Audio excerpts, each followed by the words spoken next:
Hello, today I'm going to be teaching you how to can chicken. This needs to be pressure canned, so I'll be going through those steps and making it seem simple and easy to accomplish. One of the first things that we have to do is partially cook the chicken. And so I prefer to do that by baking it, and I'll be laying all of my chicken out on baking sheets and cooking it 2/3 of the way. So the math on that is 110 degrees. And I cook it for about 30 minutes and check it with a meat thermometer. I prefer to use whole cut up chickens. This way I can use the bones to make stock, and I feel like that's much more cost efficient than canning boneless, skinless chicken breasts, which cost more per pound, and then I don't get the stock from them. So I'll be showing you the process of removing and saving the bones, and we'll record another video later for the recipe of my chicken stock. Okay, so you can see I've got my chicken laid out here on trays. I have a third tray as well. I've put all of my wings and drumsticks over here. I'm not going to get a whole lot of meat off of these. I will strip the drumsticks, but I'm mostly roasting the wings and some of these other parts simply for the making of the stock.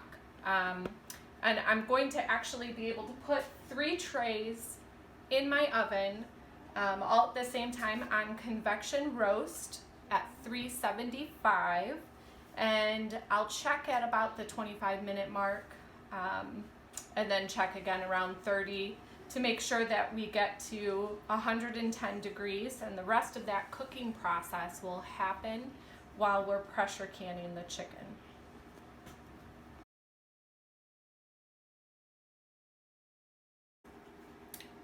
Okay, so I have my chicken cooked to 110 degrees, and just a friendly reminder that you're working with partially cooked chicken, so make sure you take all of the precautions that you would working with raw chicken, clean your countertops and the like. But what I'm going to do is remove the skins and the bones, and I've got my boning knife here. You can see that the chicken isn't cooked all the way through, but this is going to finish cooking in the actual processing done through canning. So I'm just going to chunk this, and it's generally a good rule to keep nice even pieces for even cooking. And then we're going to set this in a bowl.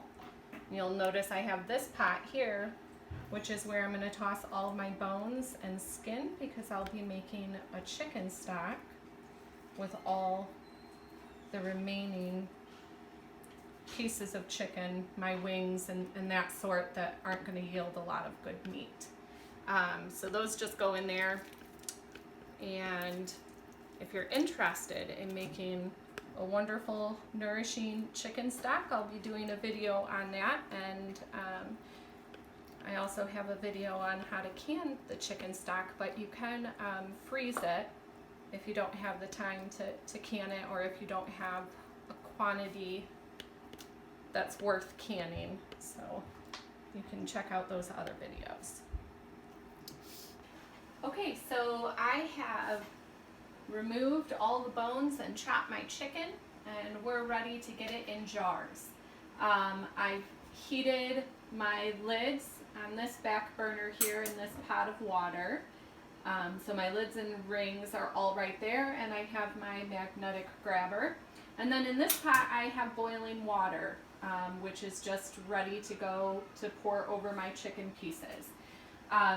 I've also washed all of my jars, and I've filled them with really hot tap water, just so that the jar starts warming and is kind of tempered ready for this boiling water to go into it. So when you're pressure canning, you don't submerge your ingredients or your jars. You actually set them on this base, and then you fill about 3 inches of water, and that's all that you need. So I'm going to go ahead and put some of this chicken into my jars, and sometimes what I do is scoop it in and then add some liquid so that it can move around a little easier. I'm packing in pint jars today because I figured this would be a good use for casseroles and soup where I don't need a whole lot of chicken, so a quart might be too much for that purpose. And you want to have about 1 inch of head space for this process, so I use this to measure that, and we're right there. And then I'm going to remove any air bubbles. And you do this process by sliding down the side of the jar and then pressing inward. And you can see some air bubbles. Hopefully you can see that. They'll just come up as you do this process.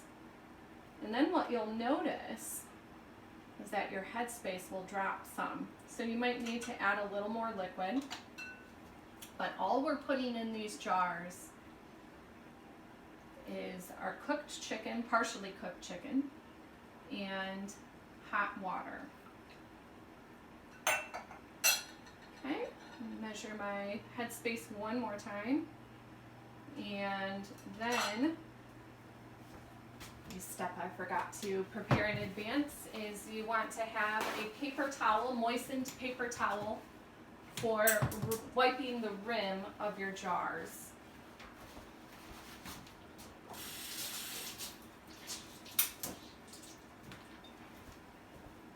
So you want to make sure that you clean the rim of your jar so that there's no risk of food that could affect the seal. And then grab one of my lids out. Got 2 stuck together here. Okay, lid on, and my ring. And you're going to just tighten about finger tight on your jar, or on your lid. And then this can go into your canner.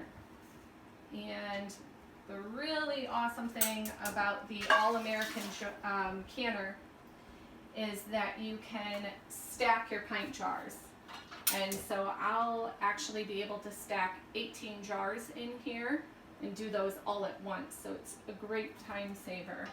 So now I'm just going to spend my time here filling jars. So that'll take a bit, and then we'll return and I'll go through the next process. Okay, so you can see that I've got a second layer here of my jars. They rest on just a base like what I put in the very bottom. I have 3 inches of water.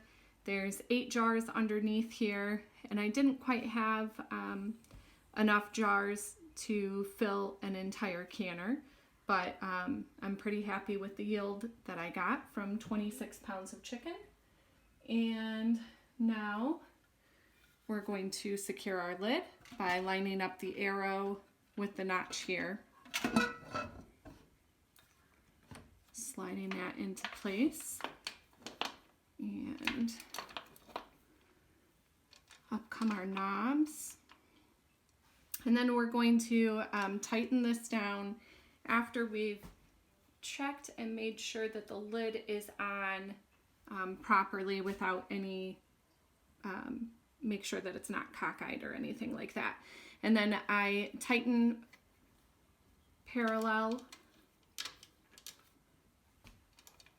just to make sure that I don't make it uneven as I go. And I want to crank pretty hard on these till there's no give left. And then we turn on our heat. And I'm going to wait for this to start venting a steady stream of steam. And then after that has started venting a steady stream of steam, which it'll take some time to get there, we let it vent for 10 minutes before we put our pound pressure gauge on. We'll be canning this at 10 pounds of pressure. So I'll show you guys the steady stream and we'll come back. Okay, so if you hopefully can see this, we have a steady stream here of steam, and this is the venting process. So now I'm going to set a timer for 10 minutes and just let this steam for 10 minutes. One other thing that I want to point to is our little arrow on the gauge here is indicating that we're at 212 degrees. So we're boiling inside here right now, and until we close this off, we will not reach a pressure point until that's done. So I'm setting my timer for 10 minutes, and then we'll be back.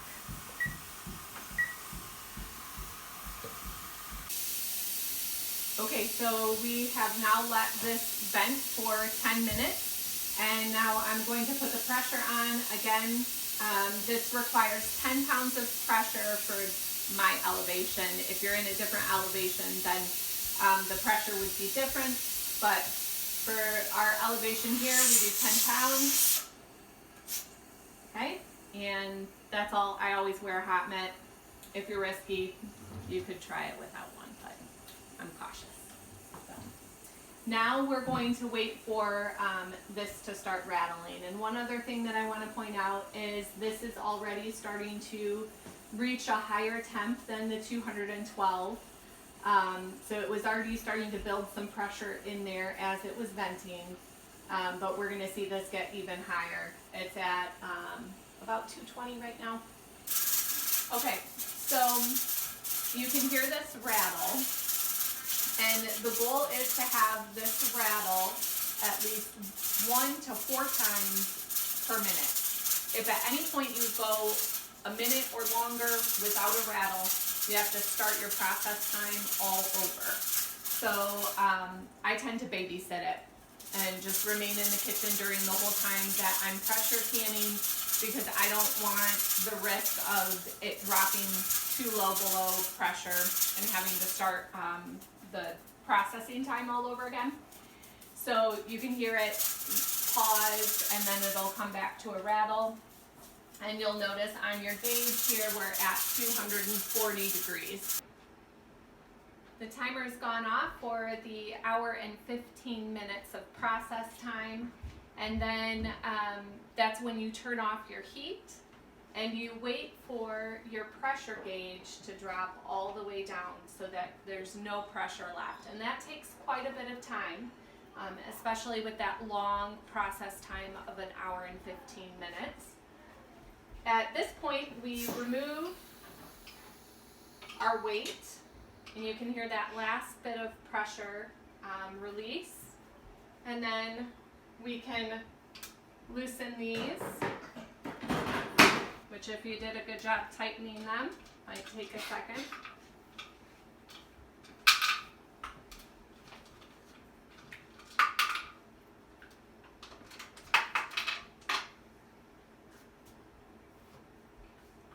Always remember to open the lid away from you to avoid steam burns. So this is still very hot. I'm not sure if you can see this, but the contents are actually boiling away still. And they'll be like this for quite some time. So One of the reasons I love canning, outside of being able to feed my family local food, fresh food, knowing what's in our food, the convenience of having a fully stocked pantry. But one of the things that I find super rewarding is things tend to be really pretty in the jars.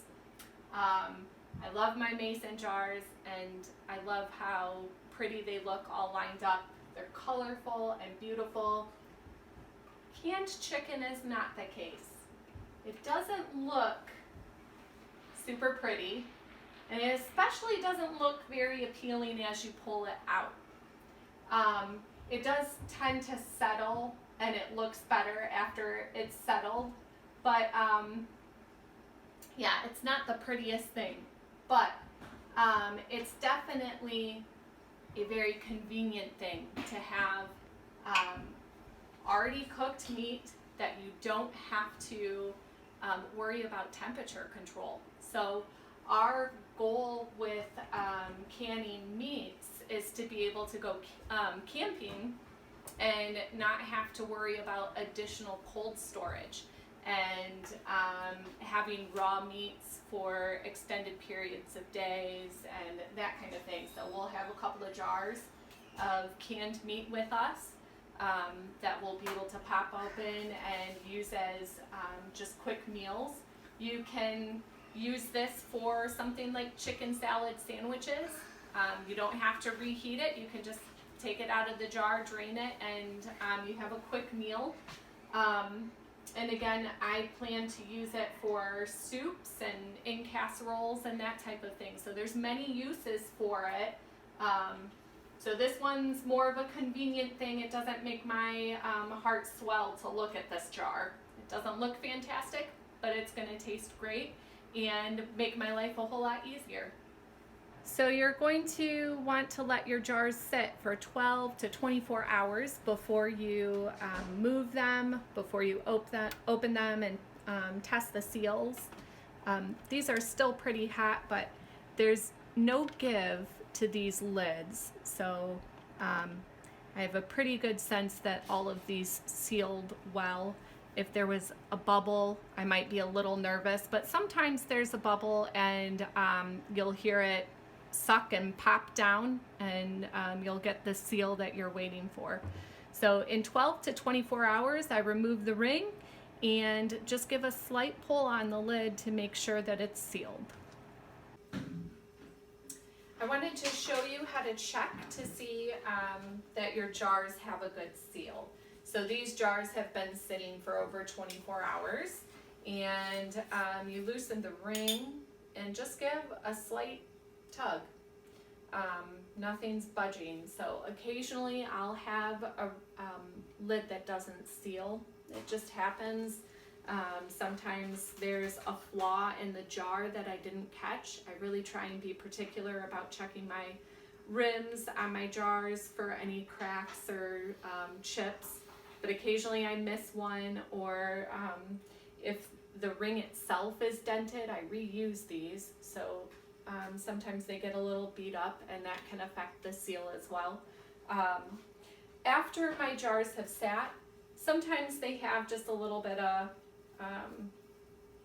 residual stuff on them.